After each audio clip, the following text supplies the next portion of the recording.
Sama-sama tayong magiging saksi.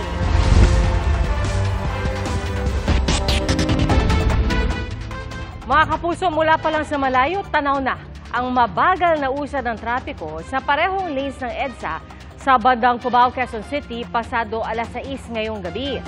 Bumper to bumper din ang mga sasakyan kanina sa southbound lane naman ng EDSA malapit sa Summer Street at sa GMA Network Drive, pati na rin sa EDSA Kamuning Flyover.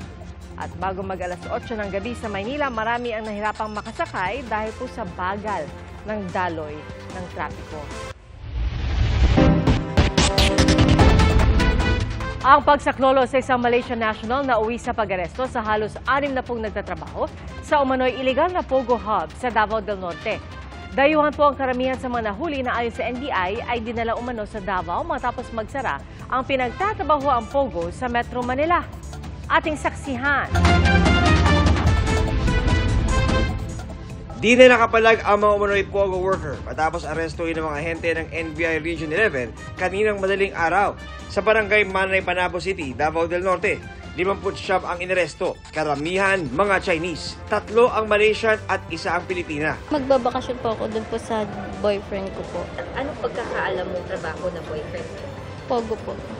Ang Chinese namang ito, sinabing hindi niya raw alam na Pogo ang pinasukang trabaho. I'm from Manila because some friends say they have working and he told let me go and he control me working here.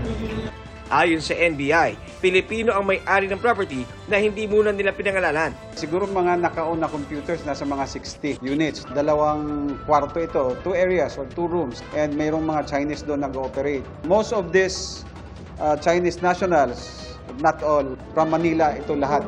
Dinala dito dahil nagsarado yung Pogo nila sa Manila. Ayon sa NBI 11, may sasagipin lang sana silang Malaysian national na binubugbog umano sa isang warehouse sa lugar. She was forced to work. She really wanted to escape, but she managed to send messages to the authorities. So yan ang ginawang naming dahilan kung bakit we have to rescue her. When we got to the area, katakas siya, kasama ng abductors niya. We will be conducting a hot pursuit operation beginning today. Sinusubukan pa ng GMA Regional TV na makuha na ng pahayag ang kumpanya. 3 buwan pa lang daw mula na magsimula ang operasyon ng Pogo Hub. Itong Pogo operations is not licensed. Nakuha mula sa mga aresto ang mga cellphone, ID, sigarilyo, gayon din ang 2 shotgun at mga bala mula sa security guard.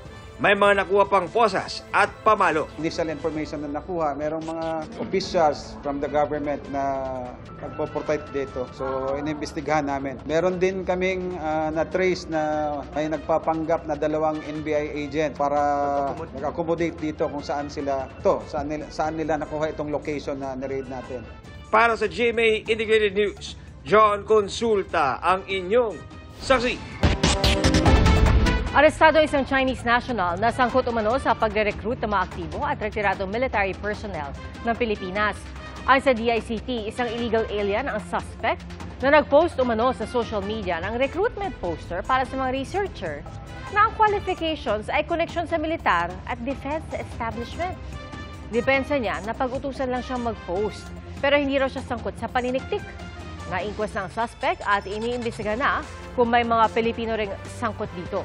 Ipinauubayan na ng DICT sa DOJ kung anong kaso ang isasampa laban sa kanya.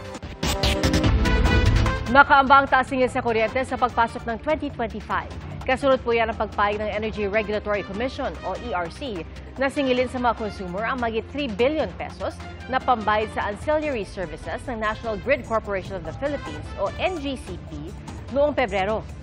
Pautay-utay itong sisingilin kaya simula po ng Enero, 12 centavos kada kilowatt-hour ang madaragdag sa Luzon at Visayas. 3 centavos naman kada kilowatt-hour sa Mindanao. At ang mga dagdag singil ay lalabas sa transmission charge na makikita sa inyong electricity bill. Hawak na po ng otoridad ang driver ng truck sa Carambola sa Quezon City kagabi kung saan 4 ang namatay. Depensa po niya, wala siyang balak tumakas at natakot lang siyang makuyog kaya umalis sa pinangyarihan ng banggaan. Saksi, si Maki Pulido.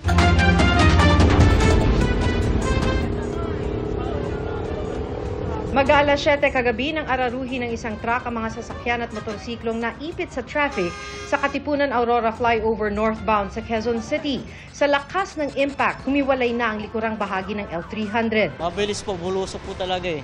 Parang nawala po talaga ng preno po yun. Pero wala pong busina. Dire-diretso po. Ang malagim na disgrasya nagresulta sa pagkamatay ng 4 na sakay ng motorsiklo. 30 naman ang nasugatan. Yung pasahero kasi na ito, mag-ina ko. Kararating ko lang dito. Nabablangko na nga po ako. Yung misis ko po, yung sa hips niya, niligtas niya kasi yung baby ko eh. So siya yung napuruhan. Nasa kustodiya na ng Traffic Sector 3 ang driver ng truck. Isinailalim siya sa drug test. Ayon sa driver, hindi naman daw niya binalak tumakas. Takot lang po ako dahil sa kuwan ko po, baka kuyugin po ako eh. Kaya nagpunta po ako sa bahay para magpasama po ako sa asawa ko.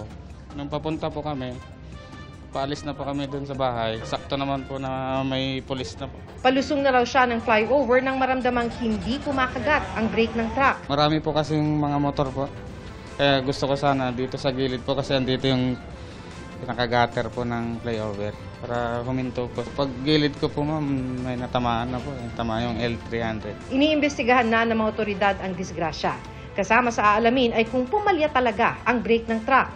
Nagkakandak po tayo ng investigation regarding sa sa technical problem ng sasakyan. Posibleng maharap sa reklamong multiple damage to properties at multiple physical injuries ang truck driver. Pero nakadepende raw ito kung magsasampa ng reklamo ang mga biktima sa loob ng 36 na oras. Nasa control naman po ng complainant kung gusto niyo magreklamo o hindi. Ang Department of Transportation naglabas na ng show cause order para sa driver. Ganon din sa may-ari ng truck na pagpapaliwanagin kung bakit hindi dapat ito maharap sa reklamong administratibo. Ang asawa ng isa sa mga namatay na rider saglit na pumasok sa detention cell pero walang sinabi sa truck driver.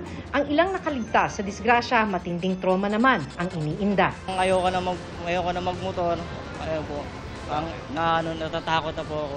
Para sa GMA Integrated News, ako si Maki Pulido, ang inyong saksi. Simula po December 20, papayagang dumaan sa EDSA ang mga provincial bus para makatulong sa mga pasahero ngayong holiday season. At tuloy-tuloy rin ang pagbabantay ng mga otoridad sa mga sagabal sa kalsada. Saksi, si Ian Cruz. Bawal pumarada sa bahaging ito ng Katipunan Avenue sa Quezon City. Kaya ang AUV na to na nasa tabi ng isang fire hydrant hinatak ng mga tauhan ng MMDA. Maging ang pickup na ito na nakasampa sa may bangketa. Ang ilang driver, tiniketan lang. Gaya ng van na ito na sasakyan pa man din ng pamahalaan. Simula December 20 hanggang January 2 naman, papayagan ang pagdaan ng mga provincial bus sa EDSA. Ito po ay para lang po i-accommodate yung ating mga kababayan na mas mabilis po silang makauwi at mas spend po yung holiday season kasama po ang kanilang mga pamilya. Mula December 20 hanggang 25, 10 p.m. hanggang 5 a.m. lang sila papayagan. Mula December 26 hanggang January 2 naman, 24 oras silang papayagan dahil inaasahan na mas kokonti ang mga sakyan sa EDSA. Tinatayang 2,100 bus units ito sa kabuuan.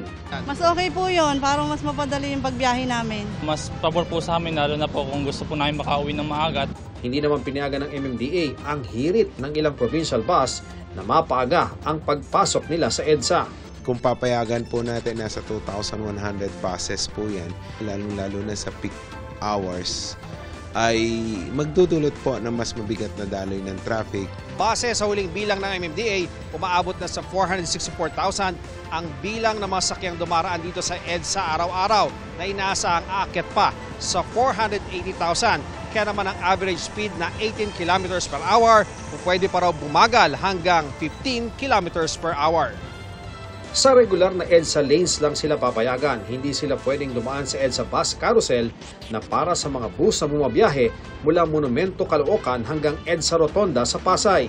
At pagkatapos ng January 2, definitely po hindi na po yan papayagan and I will personally oppose any move to bring them back sa EDSA. Para sa GMA Integrated News, ako si Ian Cruz, ang inyong saksi. Sama-samang naglayag ang mga barko ng Pilipinas, Amerika at Japan sa multilateral maritime cooperative activities sa West Philippine Sea. Naglayag rin ng isang warship ng Amerika malapit sa Spratlys. Saksi, si Rafi Tima. Hindi lang ang BRP Dato Pagbuaya ang barko ng BIFAR na naharas sa West Philippine Sea noong December 4. Pati ang sister ship nito na Dato Matanam Taradapit na nagpatrolya sa Sandy Cay malapit sa Pag-asa Island, sinubukan ding banggain ng isang Chinese militia ship. Mabuti na lang at hindi nito inabot ang barko ng BIFAR. Sa pagdaong ng BRP Dato Pagbuaya sa Orion, Bataan, nakita ng crew ang iba pang sirang tinamo ng barko. Ang protective cover na ito na hydraulic line ng onboard crane natuklap matapos tamaan ng water cannon. Ito yung tatlong industrial-grade plastic tank na ilang beses tinarget ng water cannon ng China Coast Guard. Dito nakaimbak yung mga krudong sinusupply ng BIFAR sa mga mangingisdang Pinoy. Hindi ito nasira pero na-deform itong makapal na metal support nito at maging itong plastic mismo na UP sa lakas ng pressure mula sa water cannon. Malapit noon ang BRP Dato Pagbuaya sa Scarborough Shoal o Bajo de Masinloc, bahagi ng teritoryo ng Pilipinas at pasok sa ating exclusive economic zone. Inaangkin din ito ng China bilang kanilang teritoryo.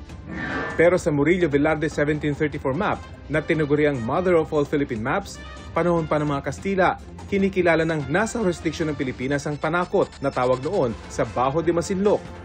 Sa isang seremonya sa Malacanang, formal nang inilipat ang mapa sa pangangalaga ng gobyerno ng Pilipinas mula kay Mel Velasco Velarde na nakabili sa mapa sa isang auction sa London noong 2014. The Murillo Velarde map in particular provided critical evidence to demonstrate that the Philippines has continuously exercised authority and jurisdiction over what is now identified as Panakot Shoal, now Scarborough Shoal, and Los Bajos de Paragua, Spratly Islands. The 2016 Arbitral Award clarified maritime entitlements under UNCLOS, reinforcing our rights over resources within our exclusive economic zone and continental shelf. Kanina, sama-sama naglayag ang mga barko ng Pilipinas, Japan at Amerika ng Multilateral Maritime Cooperative Activity sa di tinukoy na bahagi ng EEZ ng Pilipinas. Under the UNCLOS, they are allowed to freely sail all freedom of navigation operations past the high seas, not the territorial waters. Sa bahagi naman ng Spratlys, dumaan ang US Navy destroyer na USS Preble. Ayon sa US Navy, sa kanilang Freedom of Navigation Operation, hinamon nila ang paglilimita ng anilay ginagawa ng China, Taiwan at Vietnam sa Innocent Passage o malayang paglalayag ng barko. Ang Armed Forces of the Philippines sinabing hindi raw nila alam ang tungkol sa pagdaan ng USS Preble sa may Spratlys. Para sa GMA Integrated News, Rafi Tima ang inyong saksi. Mga kapuso, maging una sa saksi. Mag-subscribe sa GMA Integrated News sa YouTube para sa iba't ibang balita.